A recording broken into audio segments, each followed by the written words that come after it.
we're here at the monthly Scratch Cafe in Lost Horizon, and we're backstage, and we got Symatic with us here. Yeah. How you Rude doing? boy. I'm good. Yeah. I'm tired. I just got back from Ireland last night from being at the community Scratch games. Mm-hmm. How was it in Ireland? I thought it was London. No, this is the Galway one. Yeah. 20th year. Big ups Jimmy Penguin. Big ups. Shout out Jimmy every time.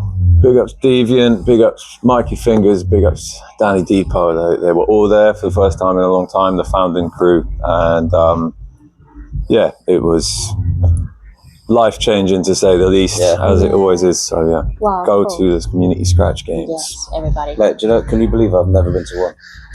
Yeah, and come to the barbecue as well. Barbecue is in August bank holiday weekend. All right. Get your life changed in Brighton. How did you start DJing? How did I start DJing? Well, I was like always interested in it because as a kid, from about sort of 12 years old, this is probably when I bought my first record. And it was like a really shit house. Can I swear? Yeah, sure. It was a really shit, like, kind of house version of Do a Little Dance, Make a Little Love. Remix of that one. It was a remix, and I thought that you could do what you can do now. I thought you could, like, extract the 70s tune out of it. That's what I wanted. It's like Sly and the Family Stone. Oh, yeah. Is that right? Casey and the Sunshine Band, I think it is. Casey and the Sunshine. And I thought you could kind of take it out and have that, you know, because I was like, I didn't know where to get that tune. I didn't know what it was, you know, and turns out that's not really how records work. But it got me really interested in, you know, I was banging to the Prodigy and then like Which Prodigy album? Since Experience. Yeah. Because I had older brothers, so like, you know, I heard sort of rave and stuff like that. But we had got into them from Jilted Generation, but the XL recordings ones are the best. Yeah, I love that stuff, and I heard other sort of stuff from that same era. Because even though I was only little, because I had an older brother, he was getting tapes of that sort of stuff. And, so yeah, like things like rave and stuff like Green Man by Shut Up and Dance. Yeah. Like I didn't know what that song was until I was way older, but like I heard it really young and I just loved it because it was like break beats, laser noises, samples, and then it like cut to this like classical bit. Yeah. And like I just thought it was kind of like naughty or something. It was like it's like they're playing around with classical music. with people's records, you know. It's like I could hear what was going on. I kind of thought that music like that was made with record players, like, you know, I'd sort of seen DJs, and I kind of thought it was always what was going on in the 70s. What I learned later was going on, you know, like the beat juggling and chopping and stuff. We had cool electronics in the house, like my dad's hi-fi and my brother's sound, little sort of boom box. And I'd do like pause tapes and stuff. Like Prodigy again, you know, like I'd find like a Prodigy, I'd figure out that a Prodigy sample was Beastie Boys. And then I'd go like, I'd wait for the break and then cut, oh my God, from that's some funky shit into the Beastie Boys thing and be like, whoa, it's an edit, whoa, no one saw that coming. Yeah, that sort of thing, you know. So, and then, messing with my dad's records, and like I had to put my hand through the top of the hi-fi and, you know, and he's like, what are you doing? You know, just trying, but I didn't actually start DJing. I did DJ like for a couple of my sister's birthday parties, but literally with two separate boom boxes, like, and you know, move a set of headphones from one to the other, and like, you know, I didn't know what the hell I was doing, but like, then my first actual DJing was like after I left school. I've been with my wife. We've been together since we were teenagers, and we got our first jobs straight after school. Was working. She's from Kenya, and we worked for like 6 months in Kenya. And my job was DJing. Her mom had told this before scratching, or?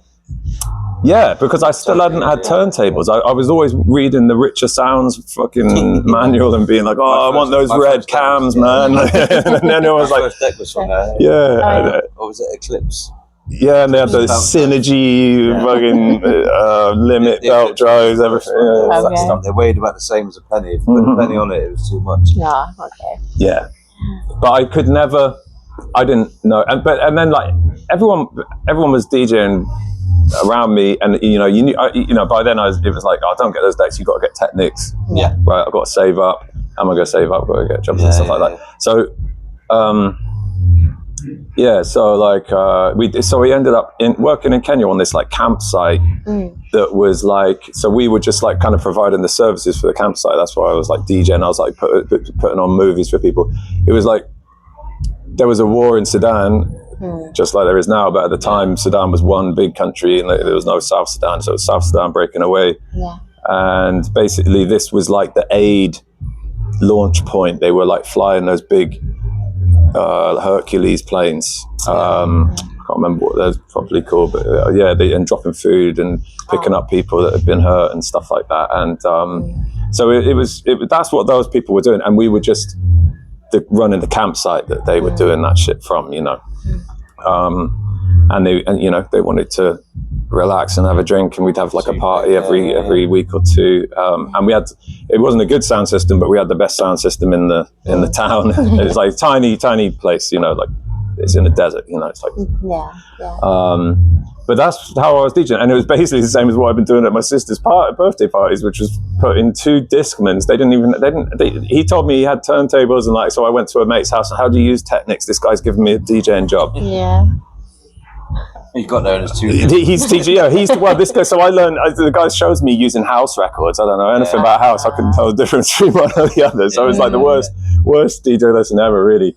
It was like one of my brother's older mates. But I was like, right, this is really important. And then get out there, and they haven't even got any sound equipment or anything. It was just like, so they had the big speakers and this big like karaoke style amp on it. Everything was fucked. And I like literally, I was trying to plug in RCD players, and like they didn't have the right cables, so we were like snipping up cables to put like a jack 3.5 on twisting them together, blue tacking them to insulate them. Like it was just like proper, just like fucking make it up as you go along. The amp caught fire like regularly, and like because of where we were, like you have to have your radio there, like set to like a police or like a military channel or something, to like listen out for alerts, because like more than once, something would happen, whereas like everyone's got to be quiet and make sure that it's not something DJs serious. Say they started in the ghetto, have nothing on site. No, not at all. Yeah, man, they didn't have fucking street lights there or anything. It was a wild place, like, but it was a really interesting experience, because it was just like me, like a white guy playing African music, like Lingala and like local stuff. You were actually playing that, yeah. I didn't know anything about that. It's just like I was the wrong guy for the fucking job, big time. Like I don't know what the guy was doing hiring me. I turned up with my CDs, and they're just like, what's this? Yeah, I think I tried to play Aphex Twin at one point. Like, I was like, what am I doing? I'm like 18, I don't know what I'm doing, And it was a baptism of fire, literally sometimes. But but gradually the guys helped me. The guy that other guys that were like some of this chef called Harrison, like would help me. He'd be like, look, man, these are the types. I'd play these in the early parts of the evening, and then like that. And we had loads of like 80s soul and stuff, which was like actually dope. I didn't know that much about it, but I got to know a lot of that stuff through doing that.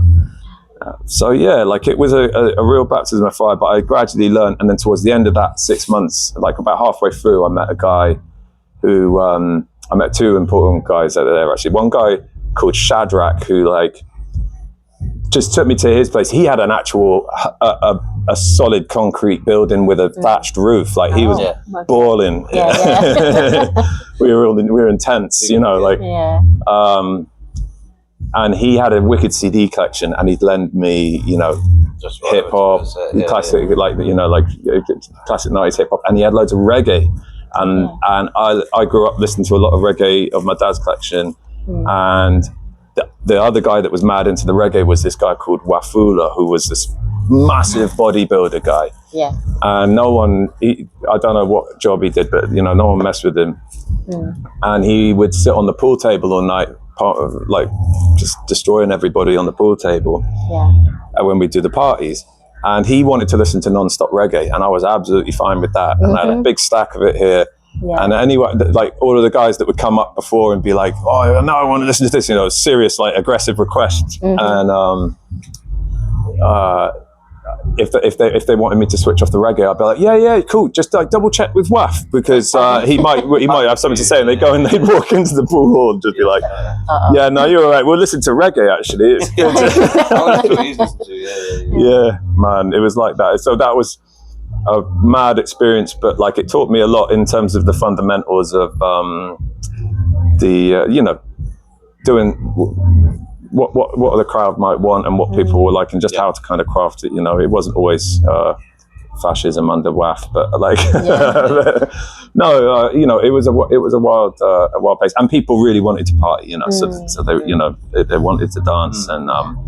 Great hearing all this new music and stuff. So then when I got back from Kenya, I got a job in the pub around the corner from my dad's because it was like the closest business to my bed.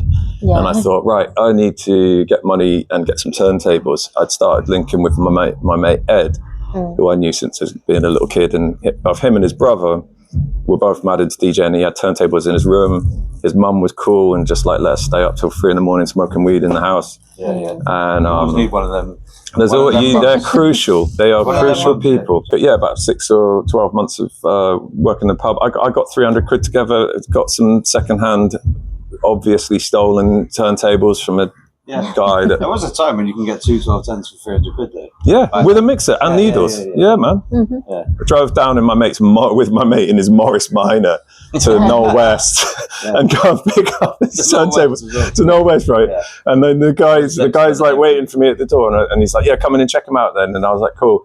And he's just got one record, and it's the Chronic 2001. Yeah. And I'm like, all right, so yeah, and he's no other DJing equipment in the house, just this setup, Gemini Scratch Master mixer that was fucked, but not the Jazzy Jeff one, the one with the transform switches and the kind of orange graphics. I can't remember what it was. I can't. Not the one with the pink on it. Not pink. It was like orange. That one, the Gemini Street Cred. yeah. Wow. Like, and that's why I cut this way around, is because of that mixer, because that's the transformer on this side worked, and the other one was snapped, and the fader was just not worth it. But I got the Technics. The guy was he's got Chronic 2001. I'm like, oh, you a DJ then? And he's like, yeah, I'm into techno, and I was just like, this doesn't all add up, but I'm getting turntables 300 quid, so let's go. That happened sort of relatively quickly because like I was still living at my dad's place and didn't have to pay rent, so then it was, and then very soon I was already into scratching, and when I was scratching at Ed's place, I was scratching on both hands, but just really badly because I didn't know what I was doing. The Jungle Book was my first scratch record, Kipling. I wasn't really up on like DMCs and stuff. Like I knew it existed, but I didn't really have access to it, point to it, you know what I mean? And then I got those Technics, and I don't know if it was like the night I got them home or like very soon after that I just happened to see Keep in Time, where Shadow and Babu are juggling the ultimate breaks and beats. Okay, with the drummers that did the breaks that they're juggling. Shadow and Babu, yeah. I think J-Rock was in it as well, maybe. Yeah, maybe. Because they did a rendition again. It was Cut Chemist and Z-Trip. I think they did. They did Keep in Time Brazil. Okay, right. With Madlib as well, and that. Just that bit of Babu on one man band, and it was just like I immediately went upstairs and tried to learn how to beat juggle, and I had NWA Straight Outta Compton album, and it came with the bonus beats. For Express Yourself. So I was like, okay, cool. I've got the same beat on both sides. Didn't know about stickers. Just like, what? How the fuck? Started piecing it together, and then I wasn't going to go to like uni or college. I kind of was, and then I kind of just lost interest in it, and I thought, I don't really want to do that.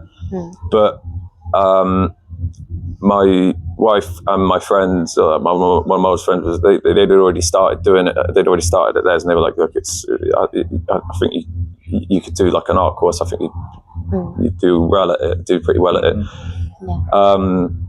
And I got into Leeds College of Art and Design through like clearance. So I like scraped into it, you know what I mean? And but Leeds is a wicked city, and so I'm so glad I ended up there, because I met you know, lifelong friends and stuff. And I moved into a house full of DJs. Like there was 4 out of 5 of us were DJs, but it's much more of a housey city, you know. For in Leeds, like what the sort of kind of jungle foundation that we'd probably have is like house for them, I'd say, you know. So I've got a little hip hop scene there as well. Oh yeah, and that was kind of it. You know, it was already going, but it was really starting to get big then. And although, you know, at the time it was quite a common thing for like a local rapper to like, they'd be rapping in their local accent, and then they'd be like, I'm going to try and make it big in London. They'd go down there for a year or so, and then by the time they came back and they'd sound like they're from London, it was like Leeds, yeah, it was so weird. It was like Leeds. Yeah, it was weird, but like anyway, but that was great. Like we learned how to like run nights. We were like going to raves. It's just like house party any night of the week you wanted to go to. Sub-dub. Sub-dub was up there, yeah. Hang on. The West Indian Centre. The Winnie. On Iration Steppers. And like, I went to one up there. I didn't even realise quite how Chapeltown. lucky I was. Yeah. I went to one party there. Yeah. That place is patterned by the family that run it, isn't it? It's an amazing spot. Like and that's all central to like Unity Day, which would kind of be the equivalent of St. Paul's, I guess. Sub-dub was massive though, because that. Yeah, and I didn't realise, the first record shop I walked into in Leeds, I didn't realise who I was buying records off, but it was Cy Scott, that's all part of it, Sub-dub. And he was really helpful. Like I was like, I'm looking for like, I want like jungle, but like when jungle sometimes breaks down into half time, like to hip hop, and I want like that with like ragga lyrics. Ragga samples, Oh yeah, not too specific then. And he's just like, that. And then he's just like, fucking nice one, you know. He just knew exactly. And so Leeds was wicked, and I met DJ M, we learnt to scratch properly together, basically. We worked there, and Scratch the movie came up.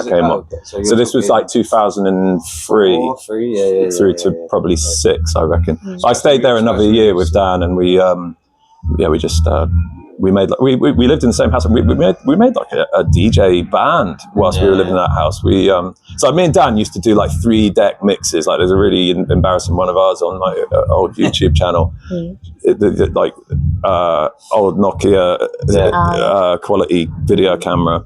YouTube was brand new. You could only upload 7 minutes at a time. So my half-hour set is like in 3 videos with like these awful graphics, and you can't even see our faces. It's so blurry. But we put so much work into this thing, and we've performed it out a few times.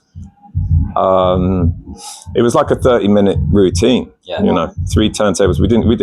I had the Technics. He had a Vestax. I think it's like a D3 or something. It's like a chipboard thing. Like, he loved it. I was like, this is a horrible turntable. The big squishy rubber button one. They kind of weren't, but his one was a bit like the platter would wobble and stuff like that. It did have good talk though, but we didn't know anything about Ultra Pitch back then. And then and he had the not TTX Newmark, the kind of crappier Newmark. It was actually all right. Black one. Yeah. And then he had Stanton SK2. The blue and silver, is that SK2? No, the Craze one, the littler one, but it had focus faders. Craze is the SK1, wasn't it? Maybe I'm messing them up then, but it was the blue and silver one. But that, like when those faders, I was fucking annoyed that we didn't know you could have faders like that. That was the focus fader. Yeah. It was. Yeah. I swear, because I was so pissed off that Craze put his name to it, because he was a rude boy. And then as soon I nearly bought one, I used my friends. I was like, nah, shit. Yeah, on the Craze one, it was almost too light, wasn't it? Too light, It was like plastic. Yeah. But like we, so he got that. I got the Technics DMC mixer. But the good one that was like the matte color rather than the shiny ones just died. But like 2 crossfaders and you're feeling lucky. Yeah. And then you use one of them and you go, I know why they give me 2 because they're fucking dogs. They're going to die in a week. Mine came with an extra line fader for some reason. I was like, oh, wicked. When it finally died, I was like, wicked, I've just got that extra one. It's like, why would you give a line fader? But I did buy it secondhand in a secondhand store, so maybe it just fucked up. Okay. I had to like take the bits apart and transfer the PCB from one to the other and make a Frankenfader. Mate, that thing was dope, and one of my favourite things about it. Cutting was great. The up faders are great. The switches are great. Yeah, they are. And the fucking the bass. The EQ thing's cool because it's like a filter, and the little secret bonus feature on that mixer is the way the Q system worked. And I noticed that Q does this, right? Because on that 1996 showcase when he's got the Rooster t-shirt, you know that one? Yeah. And he does exactly this. And I think this is how I worked out what he was doing, because he does a really long cut the beat freestyle for like a few bars and he brings it back like perfect. And I was like, either he's like superhuman or you can hear the beat somehow. And that mixer, you can do that. You can have the cuts post-fader, but you can just sort of set the mix in such a way that when you cut that, you can still hear the beat, and people and everyone else can't. But you're still getting nice, clean post fader cuts. Man, that was so cool.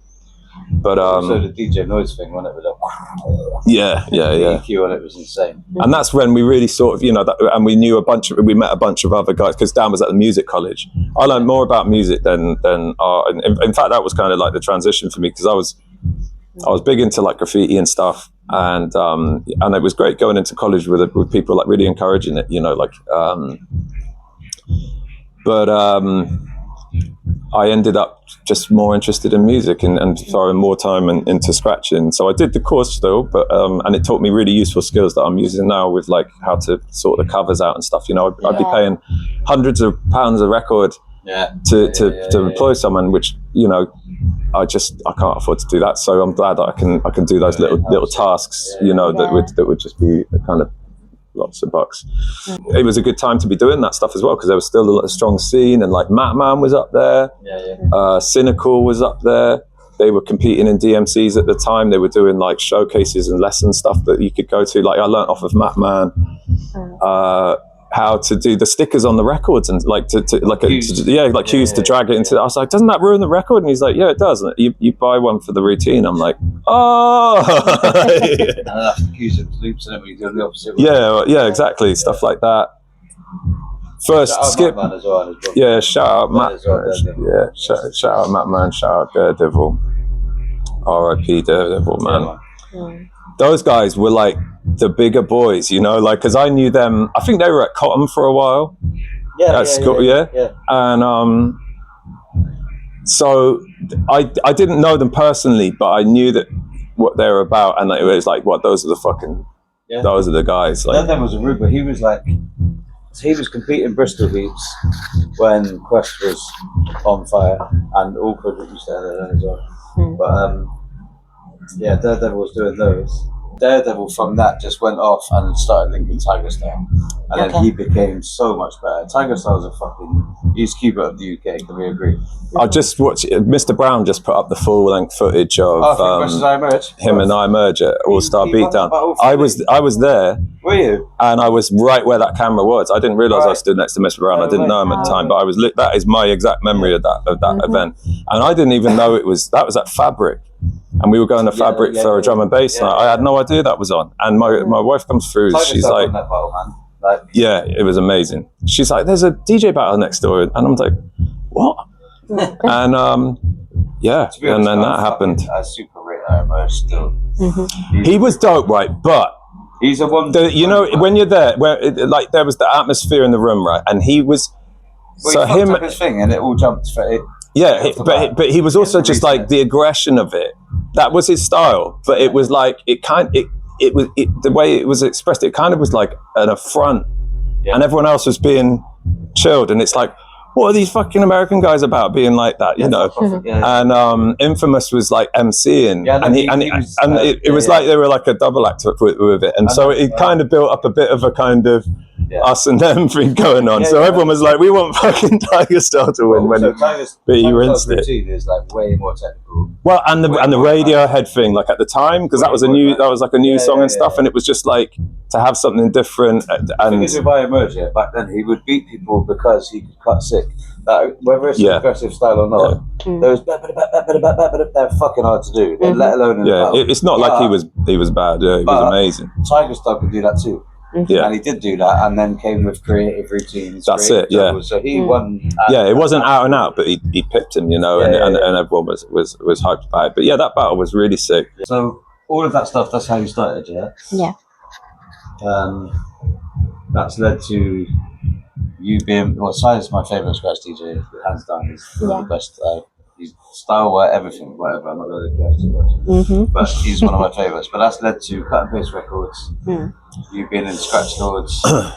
Well, so there's a missing chunk there, right? Which is that after Leeds, I moved to Edinburgh, and in Edinburgh, I didn't know anyone, and it turns out after the fact, once I moved back to Bristol, it turns out I lived like 2 minutes away from Richie Ruffdown's house, and we just didn't. Edinburgh? Yeah, but we just didn't know each other. Yeah, no way. And that things would have been very different, But we ended up, becoming good mates immediately after. So it was funny. That there, then. Itchy, who's now Hudson Mohawk. Oh. So he was about. I didn't know the Itchy link at the time. I discovered. I discovered that later, and it blew my mind. But it actually made perfect sense, because it was like that's why his beats sounded the way they did. Like it's not like the Tonight stuff, but like the like that early Hubmo stuff was. Yeah. It sounded like beat juggling. It was like, it was amazing, and that shit is what got me back into current music, because that whole time through uni, like I was getting less and less into hip hop, because the way, just because of that, partly because of all the popular stuff was like jiggy, G Unit stuff, and I just had no interest in it. But I still rate G Unit, but still.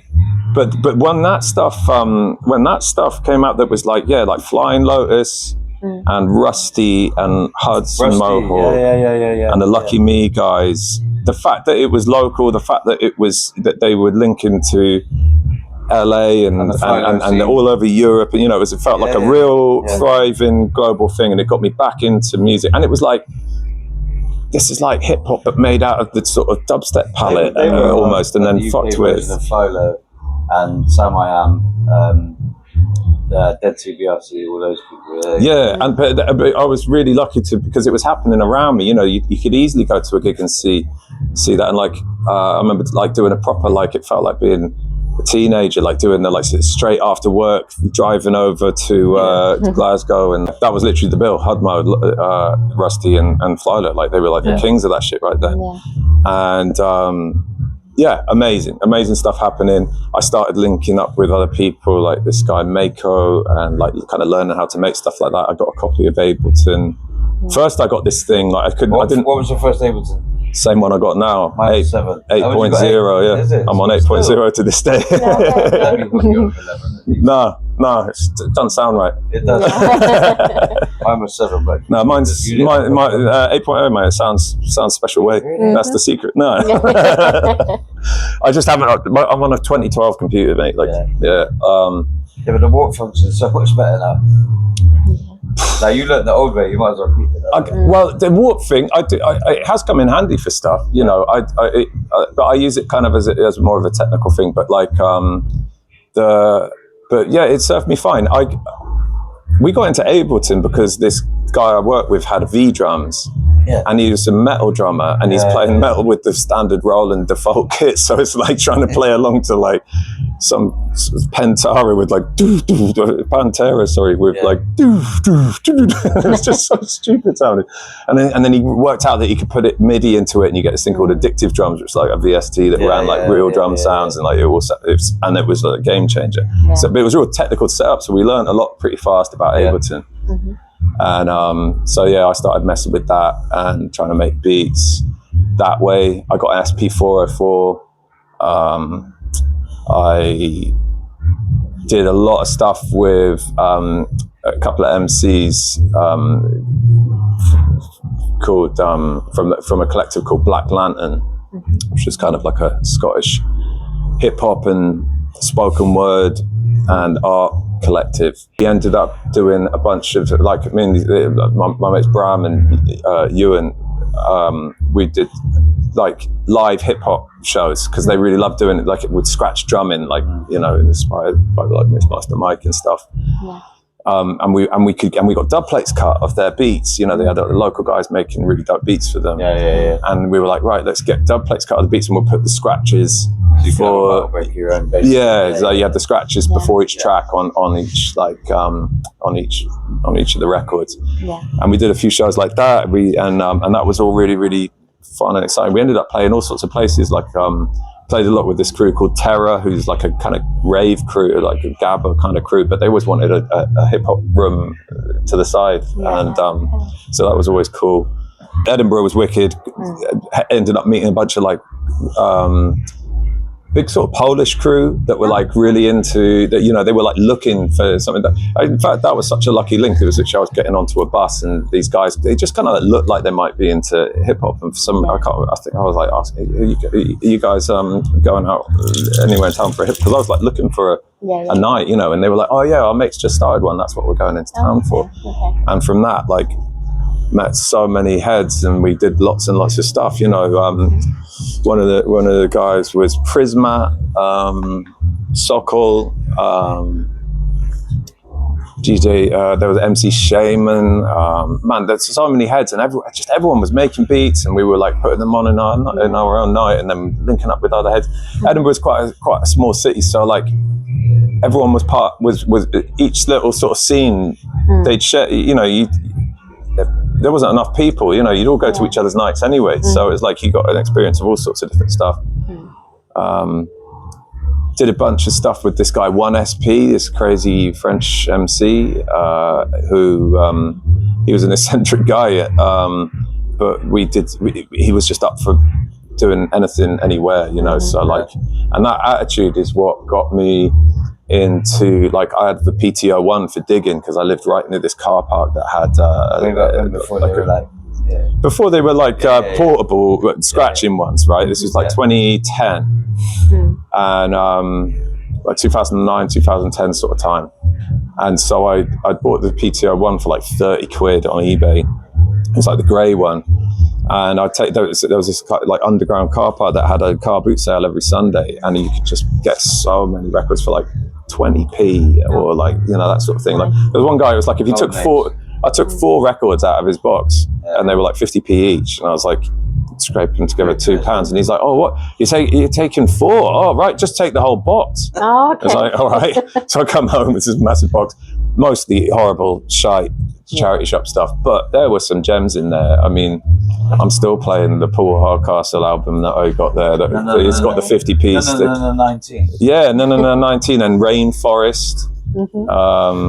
That's a sick album, man. That was cool. Doing Diggin. There was loads of really good record shops in Edinburgh. Backbeat was a mad one as well. Like the guy was your classic, just like weird, angry guy that has created backwards rules about the place, and it's just like falling over piles of records.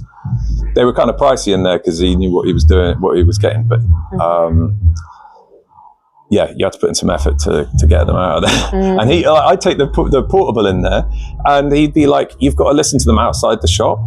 And I'm like, "But when you be worried, I'm going to just rob them." That's such a weird thing. Like I was like, "Can't I just put it on top?" And like, I mean, the place is just like a pile of records. Why are you surprised? Anyway. Yeah. But then eventually, this whole, you know, we were kind of getting into this mentality, like doing lots and lots of gigs and like the ability to do busking. I was getting into live looping. I couldn't decide which live loop pedal to buy because to me it was mad expensive to buy like a RC20 or something. I was like, I really want to know I'm getting the right thing, you know? And then I discovered that I could kind of do it through Ableton.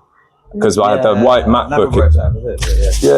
I had the white MacBook, so back then they had a mic in and a line out, so that you could loop it back. And so I had this setup, right? So I had a MIDI keyboard that went in USB, and then with that you've got the little sustain pedal that's like a little headphone jack looking thing, And my wife had a sewing machine, and the sewing machine pedal has the same connector, and it's literally just on off. Yeah. And so I used that was my foot pedal, was like a sewing machine pedal plugged into a MIDI pedal. And I figured out how to get it working in Ableton through this free open source VST called Mobius. Yeah. And it was mostly like there was a forum to help you to get it set up, and it looks like a ZX Spectrum game. It's like just like black and purple just lines for real basic graphics, like 2-color graphics. But it was such a powerful thing. You had 8 channels, and you could sync things up. You could do everything that the app Loopy kind of does. Well, not everything, but you could do the core stuff that the app Loopy does now, which is a really sick app you should go and check out and support. It's good. And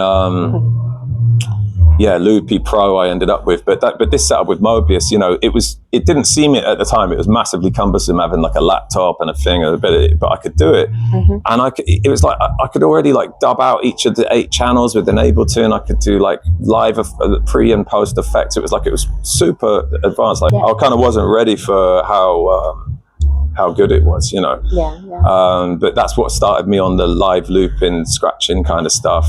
And I was still kind of making pause tapes, but doing them in Ableton. So I was doing that kind of stuff.